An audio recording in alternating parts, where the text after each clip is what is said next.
సన్నబియ్యం పంపిణీ ప్రారంభమై ఏడాది పూర్తవుతున్న సందర్భంగా అసెంబ్లీలో ఎమ్మెల్యేలతో కలిసి సీఎం రేవంత్ లంచ్ చేశారు.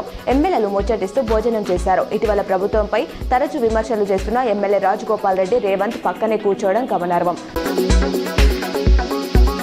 గ్రామ సభలు నిర్వహించే ప్రదేశాల్లో తగిన నీడ, తాగునీరు వంటి కనీస వసతులు అందుబాటులో ఉండేలా చూడాలని కలెక్టర్ ఇలా త్రిపాఠి సూచించారు.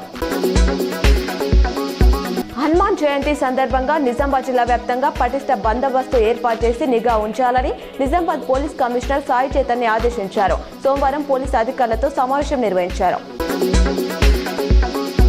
రాష్ట్రంలో జూన్ 2వ తేదీ నుంచి కొత్తగా 2 లక్షల మందికి పెన్షన్లు ఇచ్చే అవకాశం ఉందని ప్రభుత్వ వర్గాలు తెలిపాయి. ఈ మేరకు ఇప్పటి వరకు వచ్చిన దరఖాస్తులను పరిశీలించాలని జిల్లాల అధికారులకు ఆదేశాలు ఇచ్చినట్లు చెప్పాయి. నిజామాబాద్ జిల్లా పోలీస్ ప్రధాన కార్యాలయంలో సోమవారం నిర్వహించిన ప్రజావాణి కార్యక్రమంలో ప్రజల నుంచి 17 ఫిర్యాదులను సిపి సాయి చైతన్య స్వీకరించారు.